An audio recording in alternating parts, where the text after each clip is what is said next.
صالحنا والحبايب.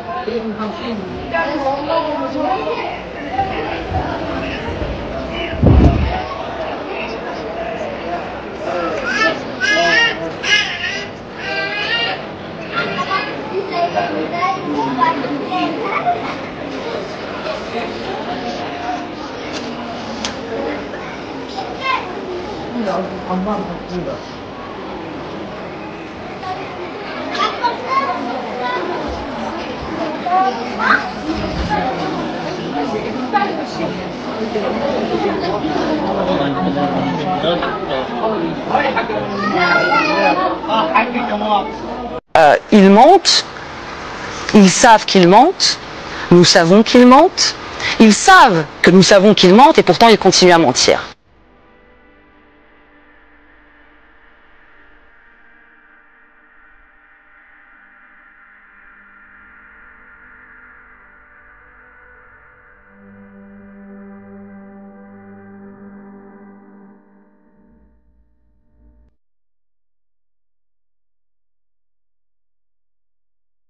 C'est que ici, il y a des gens qui semblent ne pas considérer les actes israéliens, de l'armée israélienne aujourd'hui, comme des crimes de guerre.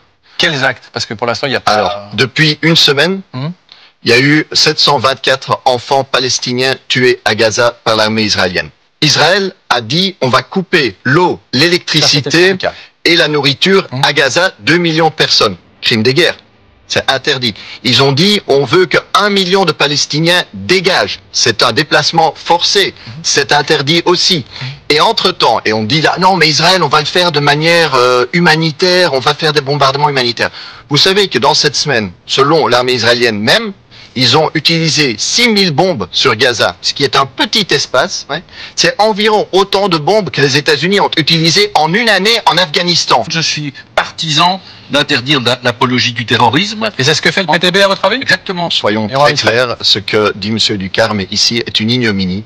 Vous devriez avoir honte. Ah oui, très clair. ah oui, c'est moi non, mais vous me laissez, je sais bien, vous voulez me faire taire et vous voulez une nouvelle loi pour nous faire taire, nous donner 50 prisons pour que la liberté d'expression soit muselée, on vous laissera pas faire. Et soyons très clairs, le droit de résistance, ce n'est pas le PTB qui le défend, c'est dans le droit international. Il peut prendre différentes formes, ok? Le terrorisme il n'y a aussi, il n'y a aucune justification, je l'ai dit régulièrement, de manière répétée ici, au terrorisme contre les populations civiles, soyons très clairs. Et donc le fait que vous insinuez le contraire, M. Ducarme, ce que vous avez fait, dégoûtant.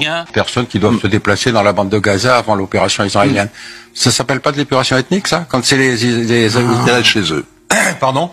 Ils sont restés chez eux pour l'instant, hein. Ils sont dans le sud de Gaza. Non, d'accord, mais enfin, 1 million de personnes sur une bande de 40 km sur 20, vous savez, quand c'est les Azerbaïdjanais qui le font avec les Arméniens, on appelle ça d'épuration ethnique. Vous avez remarqué qu'on ne parle plus des Azerbaïdjanais. Oui, tout à fait. Donc ils vont finir le boulot là. D'épuration ethnique parce que c'est un déplacement pour éviter des bombardements. C'est pas une volonté de vider Gaza des Palestiniens. Bah écoutez, oui, ça s'appelle une épuration ethnique, comme au Haut-Karabakh. Ça s'appelle pas de l'épuration ethnique, ça? Quand c'est les Ils restent chez eux. Pardon? Ils sont restés chez eux pour l'instant, hein. Ils sont dans le sud de Gaza. D'accord, mais enfin, 1 million de personnes sur une bande de 40 km sur 20, vous savez, quand c'est les Azerbaïdjanais qui le font avec les Arméniens, on appelle ça d'épuration ethnique. Vous avez remarqué qu'on ne parle plus des Azerbaïdjanais. Oui, tout à fait. La carte du grand Israël qui se trouve sous ce quoi? Une menorah. Regardez cette monnaie. C'est une monnaie israélienne. 10 agora. 10 agora. Elle est en circulation. Dessus, il y a une carte. Cette carte, c'est toute la Palestine, tout le Liban, toute la Jordanie, la moitié de la Syrie, un tiers de l'Irak, la moitié du Sinaï, le tiers de l'Arabie Saoudite. Ne disent-ils pas que Jérusalem est la capitale éternelle d'Israël, le grand Israël? Ceux qui disent à son propos, ceci est ta terre, ô Israël, du Nil à l'Euphrate.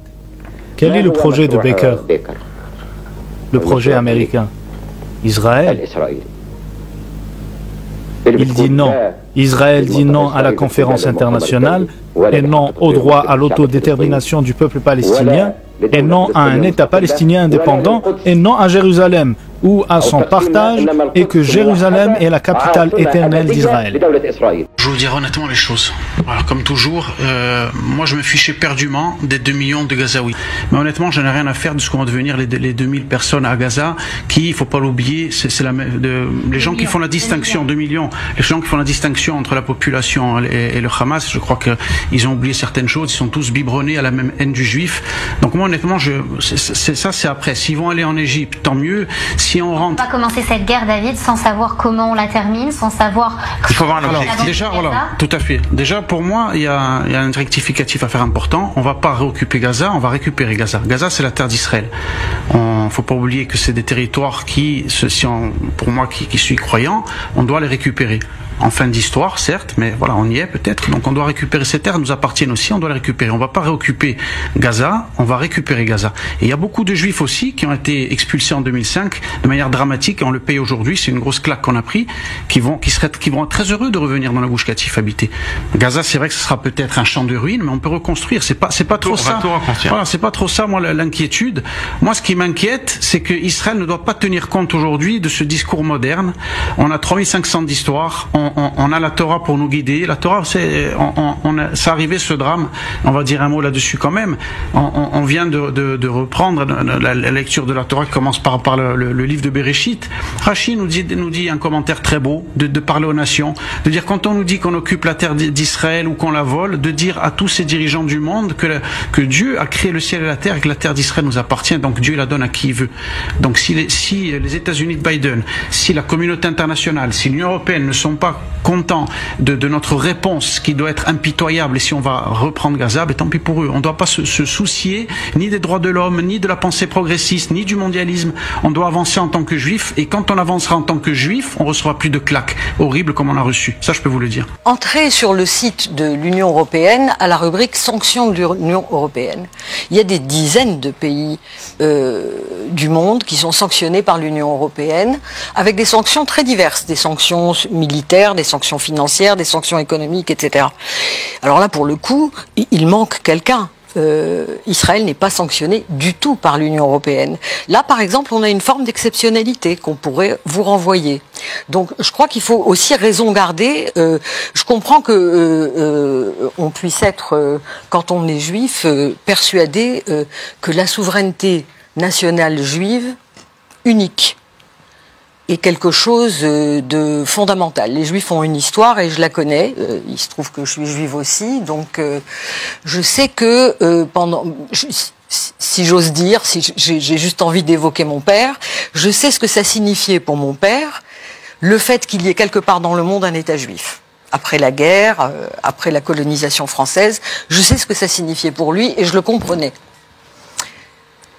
Pour moi, cette compréhension-là, elle s'arrête au moment où, pour réaliser ce projet national, qui peut être légitime après tout, sur un État, sur un territoire vide d'habitants, on peut dire, là, voilà, c'est vide, ça appartient à personne, on va faire ce qu'on veut. C'est un choix, ça...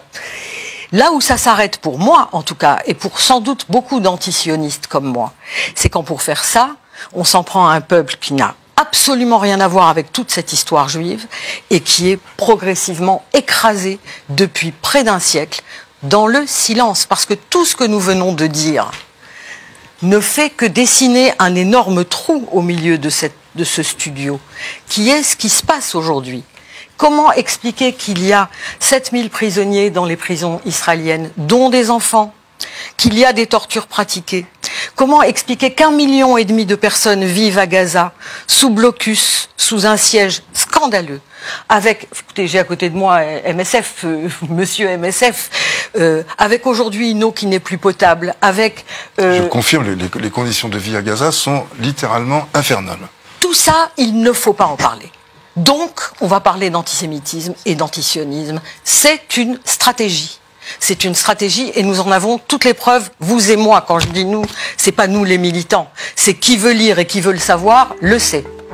Moi, je crois qu'on reproche pas à Karim Benzema d'être frère musulman, on lui reproche d'être fièrement musulman. Là-dessus, Allah Akbar déjà, ça vous choque? Qu'est-ce que ça veut dire pour vous? Ça veut dire Dieu est grand pour moi. Non, mais c'est bien que vous connaissiez la définition, effectivement. Allah Akbar, ça veut dire gentil. Dieu est grand, je vous en prie. Mais vous savez, les mots ont une définition, ils n'ont également que des usages. Il y a pas longtemps, vous savez, on a mis en garde à vue une femme parce qu'elle avait dit salam alaikum à sa voisine. Donc, salam alaikum, qui veut juste dire paix sur vous. Non, mais enfin, il est là le niveau de suspicion dans notre pays. Non, mais il n'y a pas de oui, mais je termine juste sur mon propos et je vous réponds après. On déshumanise complètement, en fait, des Palestiniens qui meurent, certains qui crient Allahu Akbar, c'est peut-être pour rendre justice sur ces milliers de victimes. Mais vous êtes d'accord que c'est symbolique aujourd'hui, Allahu Akbar, c'est ce que... Mais c'est vous qui en faites un cri terroriste. Moi, j'en fais pas un slogan terroriste. Moi, j'ai suffisamment de respect pour les croyants. Excusez-moi, dès qu'il y a quelqu'un qui est égorgé, la première question qu'on se pose, c'est qu'est-ce qu'il a dit? Et en général, quand c'est terroriste, il a dit Allahu Akbar. Alors, je vais vous poser la question, Jean-Marc. Le Syrien chrétien qui a créé In the Name of Jesus, quand il a assassiné des bébés à Annecy, est-ce qu'à un moment donné, vous avez tremblé le dimanche à la messe parce que on prononçait le mot de Jésus? Votre discours, il nourrit le discours des islamistes. Non, mais vous pouvez répéter des bêtises 2-3 fois, ça ne fera pas des vérités. On peut prendre un contre-exemple lorsqu'il y avait la manif pour tous. On a eu en fait des Français qui étaient chrétiens et qui, sur la place publique, de la même manière, ont fait des prières parce qu'ils étaient contre le mariage pour tous. Est-ce qu'à ce moment-là, on a parlé de séparatisme? Mais c'est pas le sujet de la question qui lui est posée. Pas très clair. Non mais d'accord, mais des phrases par rapport à mes parents. Enfin voilà, en gros, mon cœur est en Algérie. C'est que le côté sportif, je préfère la France. Oui. Bon, ça peut quand même. Très bien. On peut s'arrêter. Quand Griezmann dit je me sens plus espagnol que français, je vous ai pas entendu, hein. Oui, mais c'est pas, enfin, franchement. Ah, c'est pas pareil. Ah oui, c'est pas pareil. L'Espagne, c'est en Europe. Il y a la même religion catholique. Voilà. Moi, j'ai jamais vu religion.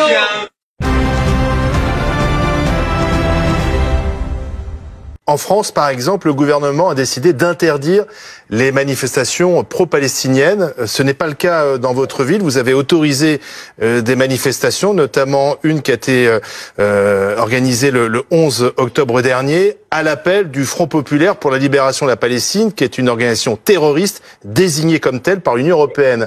Est-ce que ça ne favorise pas ce terreau-là, justement? C'est pas une info juste, monsieur. C'est juste pas une info juste. C'est une info que diffuse l'ambassade d'Israël, mais qui n'est pas correcte. Elle a été autorisée auprès de l'association belgo-palestinienne. Quand on autorise une manifestation, vous savez, Bruxelles, comme je vous l'ai dit, c'est la capitale de l'Europe, capitale diplomatique du monde. L'année passée, j'ai autorisé 1079 manifestations. J'ai vu qu'en France, on interdisait les manifestations, mais qu'elles avaient quand même lieu. Donc, nous avons une gestion différente de cela sur l'ordre public. Nous pensons qu'il vaut mieux encadrer. Et donc, ça n'est pas une organisation terroriste qui a reçu une autorisation, évidemment. C'est un collectif pro-palestinien, c'est vrai, qui défend la cause palestinienne. Mais quand j'autorise une manifestation, je ne fais pas un choix politique. Mais donc, ce n'est pas une organisation pro-terroriste. Mais ça ne vous gêne pas qu'après un attentat comme celui commis sur le sol israélien, on hurle dans votre ville à mort Israël? Ben donc aujourd'hui, je pense que dans ce qui est passé dans cette manifestation du samedi, justement, elle a plutôt été bien tenue. Vous savez, c'est évidemment un drame, l'attaque terroriste qui a eu lieu contre les Israéliens. Vous ne répondez pas à la question, pardon. Ben je vous réponds à la question. Ces slogans ne vous gênent pas dans votre ville, hein. Mais de nouveau, on ne me demande pas d'être gêné ou pas, on me demande de gérer une ville, moi. Moi, dans gérer une ville, je sais que je dois gérer des manifestations. Notre approche des manifestations, c'est la gestion négociée de l'espace public. Ça n'est pas des interdictions. Quels que soient les manifestants et quels que soient les slogans qui sont scandés dans les rues de Bruxelles. On interdit des manifestations, mais c'est vrai que notre Conseil d'État, par rapport à la jurisprudence du Conseil d'État, il est de plus en plus demandé aux autorités administratives. Ça devient très compliqué dans la balance entre la liberté d'expression et l'ordre public de trancher sur le fait d'interdire des manifestations. Et donc, il y aura encore des manifestations pro-palestiniennes, tout comme il y a eu des manifestations pro-israéliennes aussi qui ont eu lieu en même temps. Ici, il n'y a pas de jugement de valeur, il y a à gérer un espace public, c'est ce que nous faisons. Tout se vaut. Donc, malgré le contexte d'attentat, s'il y a un nouvel appel à manifester, vous l'autoriserez? Aujourd'hui, on a chaque fois une évaluation pour chaque manifestation, mais c'est clair que tous les jours, à Bruxelles, il y a 3 manifestations par jour, dont 85% n'ont rien à voir avec la Belgique. C'est le fait d'avoir un statut international comme le nôtre. Les caméras de CNews sont allées l'interroger, ce brave homme. Et écoutez sa réponse, puisque vous savez qui est responsable de ce qui se passe là à Charleroi? Et c'est vous. Moi? Oui, vous. Vous personnellement. Ce que vous dites. Bien sûr. Écoutez le bourgmestre. Non mais vous, je vous réponds pas. Ah bon? Non. Ben non, vous êtes une chaîne d'extrême droite, voilà, et je pense que vous êtes en partie responsable de ce qui se passe. C'est-à-dire? Votre chaîne, elle a été condamnée pour haine, incitation à la haine, elle a été condamnée pour incitation à la violence, et nous, ce qu'on vit ici, c'est exactement ça, c'est-à-dire c'est des médias comme les vôtres et des réseaux instrumentalisés sur les réseaux sociaux qui diffusent des fake news, qui diffusent des choses totalement fausses et qui font qu'on a après des gens qui pensent qu'il n'y a que la violence comme solution. Et donc non, je vous réponds pas. Vous avez écouté Meduplex ce matin? Non, je ne réponds pas. Point. C'est une position de principe. Je pense que vous êtes un média. Ben voilà, je suis désolé. On m'a dit que Canal+. On m'a pas dit que CNews venait. Donc désolé. Non, mais ça c'est CNews. Je vois CNews. Donc ça pour moi, c'est un média d'extrême droite. Et donc je réponds pas à un média d'extrême. Mohamed, est-ce que vous pouvez me répondre simplement à une ou des questions par oui ou par non? Et puis après, comme ça, je saurai votre position. Non. Sauf si vous me répondez vous aussi par oui ou par non. Ça mérite d'être clair. Mohamed, vous allez nous rappeler. Sauf si Pascal, vous me répondez aussi par oui ou par non. Ah ben moi je réponds par oui ou par non à toutes les questions possibles. Alors on fait le même jeu. Donc question à vous et question à moi. Eh ben question. Est-ce que le Hamas est une organisation terroriste? Non. Bon, la discussion. Mais je vous pose une question. La discussion est difficile. La discussion va être difficile après parce que. Pascal, nous avons dit que vous posez une question. Je pose une question. Vous avez raison. Je me plie à votre règle. D'accord. Est-ce que vous condamnez les tueries des Israéliens à Gaza? Des civils. J'ai envie d'intervenir. Je suis désolé. Louis de Ragnel veut intervenir. Non, c'est vous qui répondez, Pascal. Pardon, mais en fait, qui a attaqué qui? Enfin, ils se défendent, là, les Israéliens. Est-ce que vous condamnez les bombardements d'Israël sur les civils de Gaza? Mais qui a... C'est ma question. Mais cher, comment dire, Mohamed... Vous voyez, on joue pas le même jeu. Mais je vous réponds. Non, on a dit oui ou non. On n'a rien dit d'autre. Eh ben, moi, je vous dis que je ne peux pas les condamner puisque ça s'appelle une réponse. Donc c'est non. Donc vous avez dit non. Bah oui. Ok, c'est bon. Donc on continue si vous voulez. Il n'y a pas de problème. Bah, c'est-à-dire que c'est un peuple qui a... C'est-à-dire qu'en fait, Israël... ne vise pas des civils. Ah bon? Non. Vous savez, après les tragédies de la Seconde Guerre mondiale, y compris l'Holocauste, on a mis en place des règles. Ces règles s'appliquent quelle que soit la religion, quelle que soit l'origine, quelle que soit la race des victimes. Nous croyons en ces règles. Nous croyons en la protection de tous les civils. Il y a ceux qui disent on ne peut pas condamner ce qu'Israël est en train de faire, de peur que cela apparaisse comme légitimant ce que le Hamas a fait. Et donc, sur cette logique, j'aurais peur d'apparaître comme légitimant ce qu'Israël a fait avant le 7 octobre, pendant des décennies, et ce qu'Israël est en train de faire depuis le 7 octobre. Mais nous venons ici pour parler de mettre fin au meurtre, de mettre fin aux violations du droit, de paix, alors que les officiels israéliens viennent sur les plateaux expliquer que eux ont un droit de tuer, qui leur est propre, qui leur est absolu, qui leur est exclusif. Ils viennent pour expliquer que c'est normal de parler des Palestiniens comme des animaux, qu'ils veulent affamer Gaza, qu'ils ont coupé l'électricité, l'eau, l'essence sur la bande de Gaza, que maintenant les hôpitaux sont dans l'état qu'ils sont, que eux peuvent bombarder des camps de réfugiés, des hôpitaux, des écoles, sans devoir donner des comptes. Et tous ceux qui ont contribué à ce sens israélien, que leur vie valent plus que les vies des Palestiniens, dont les vies ne comptent pas du tout, que eux ont le droit d'imposer 17 ans de blocus sur la bande de Gaza, que eux ont le droit de bombarder Gaza, pas une fois, pas deux fois, 7 fois et 8 fois, qu'ils ont le droit de tuer des milliers de Palestiniens, des enfants, des familles entières, par vingtaines, qui sont en train d'être massacrés. Tous ceux qui ont contribué à ce sentiment israélien se montrent complices de la réalité que vit notre peuple depuis des décennies et surtout pendant les 3 derniers jours. Est-ce que le Hamas, monsieur, a perpétré des attaques terroristes? Vous n'avez pas entendu ma première réponse? J'ai tout à fait entendu. Vous avez besoin d'une seconde? Je vous demande. Alors non, apparemment vous n'avez pas entendu. Quand nous on est en train de dire nous voulons protéger tous les civils. Pourquoi ce ton? Pourquoi ce ton? Parce que vous m'amenez alors qu'il y a 1100 Palestiniens tués, dont 250 enfants, et que vous amenez les interlocuteurs israéliens pour qu'eux vous expliquent pourquoi ils les ont tués. Vous avez la parole, monsieur. Moi, je ne viens pas ici expliquer pourquoi on tue des gens. Mais je suis en train de l'apprendre. Je vous dis, moi, je ne suis pas ici pour expliquer pourquoi on tue des gens. Moi, je suis ici pour savoir comment on sauve des gens.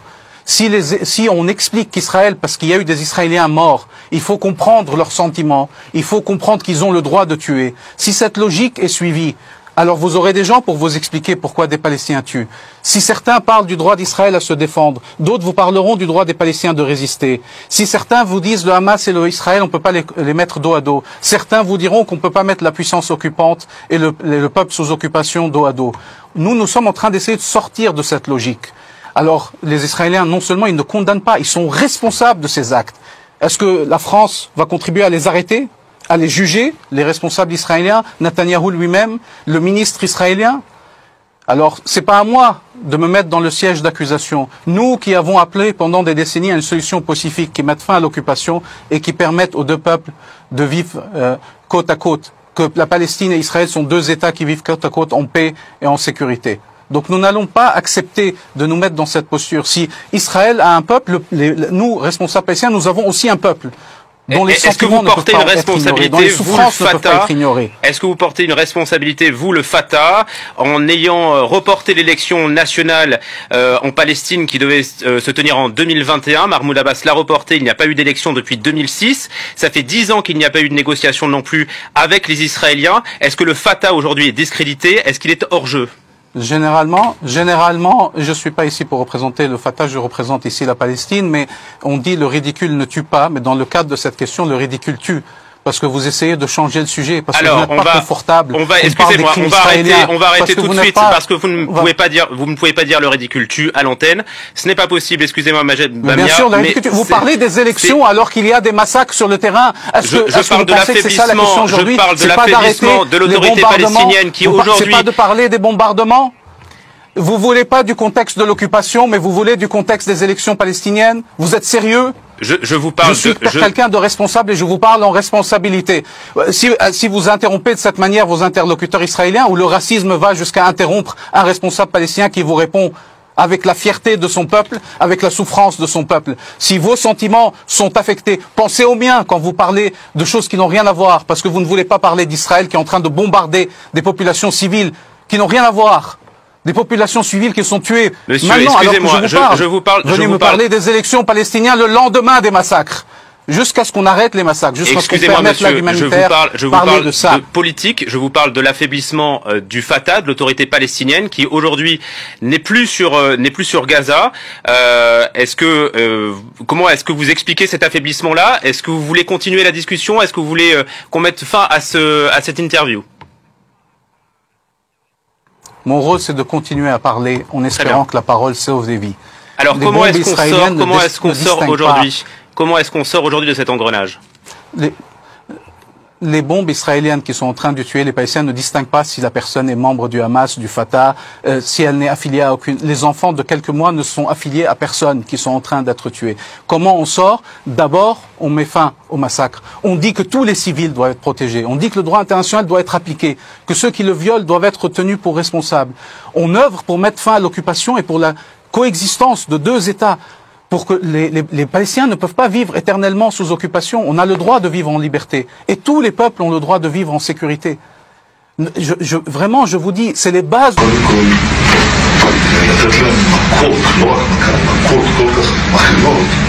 שהמחיר יקבל מצום, כרגע המחיר לא קבל מצום, על התקפה רבת היקף ברשות הפלסטינית. מדברת על פחד שהכל מתמוטט. לא פוחדים, צוחקים להם יראו לנו את הפיישת ובצחוק ופשוט הם לא פוחדים. זה מה שמביא אותם רגע, אבל אז השוק מהעולם יגיד מה אתם פורשים? אתה לא מפחד מהעולם ביבי.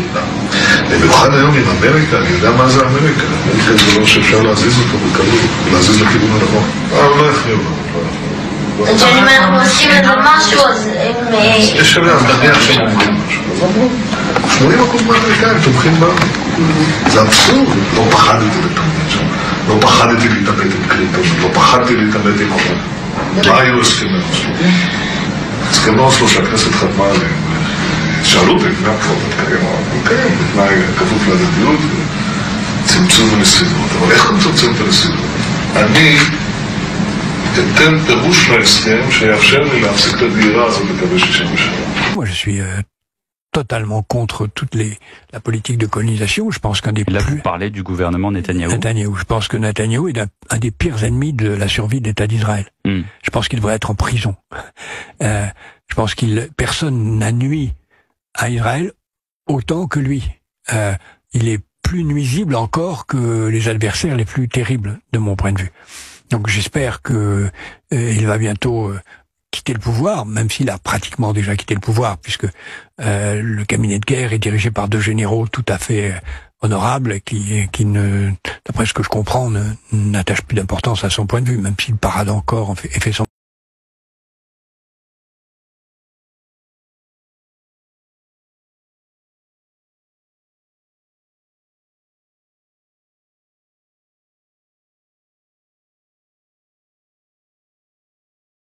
I will not be silent when Israel commits its crimes against the Palestinians.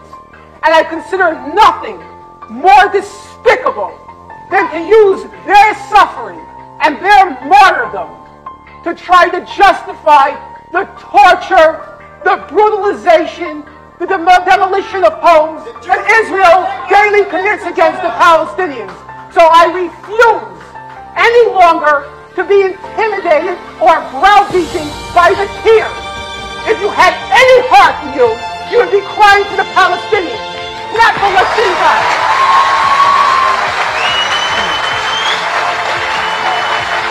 Qui aujourd'hui a ne serait-ce que donné le nom d'un Palestinien qui est mort. Pas du tout le même débat. Vous savez, par exemple, je vais le faire. Là, vous avez Arej. Arej, elle avait 25 ans. Arej, elle était dentiste à Gaza. Arej, elle devait se marier ce mois-ci. Personne ne parle d'Arej. Enfin, il y a des milliers comme ça d'enfants. Non, mais parce qu'on n'a pas le droit de les humaniser, les Palestiniens. Donc on n'a pas le droit de donner leur nom. Est-ce qu'on a le droit de donner leur nom? Est-ce qu'on a le droit de parler de leur histoire? Les musulmans de ce pays ne sont pas victimes du terrorisme. Vous êtes dégueulasse, excusez-moi. Pardonnez-moi, restez poli. C'est honteux. Non, mais restez poli. C'est honteux. Restez poli, monsieur Bertrand. Les musulmans de France sont aussi victimes du terrorisme. Mais bien sûr.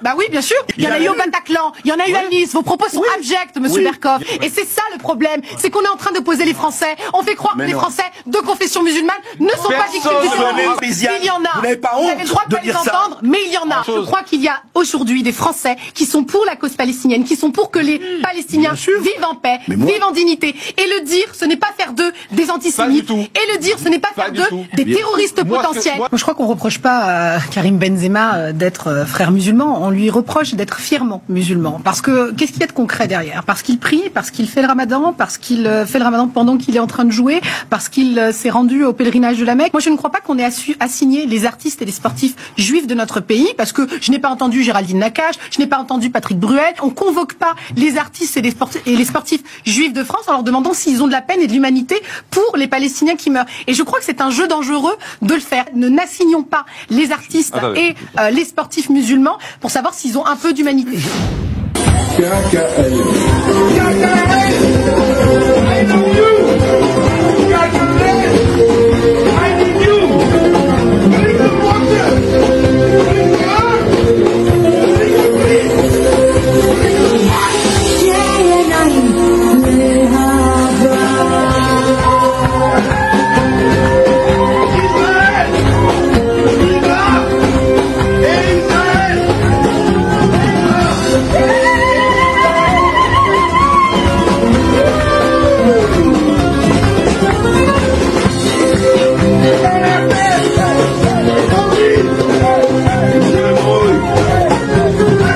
De toute façon, vous ne pouvez pas vraiment comprendre la notion de crime contre l'humanité parce que vous ne faites pas partie de l'humanité en question. Non, mais déjà, si vous êtes là, c'est que vous n'en faites pas partie. L'humanité, c'est vraiment un tout petit groupe de personnes. Hein. Ouais, ils sont très très peu nombreux. Nous, on est là pour bosser, tu vois, leur payer un loyer et leur cirer les pompes. Hein. C'est ça, c'est... Voilà, moi c'est carrément, je sais que je n'en fais pas partie parce que ça a été dit officiellement. Je suis resté au stade du singe. C'est vrai que quand on voit un diable donné, tu vois, on voit bien que l'homme descend du singe. Plutôt d'un gorille, mais peu importe. Ouais, j'ai été choqué, j'étais comme toi, j'étais... c'est un rabbin qui a dit ça, donc c'est validé. Hein. Non, tais-toi, le gars est rabbin, hein, donc un membre permanent de l'humanité. Hein. Le gars, il a une carte de membre, il a les clés même, il est chez lui, quoi. Donc, non. Ça me va.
down.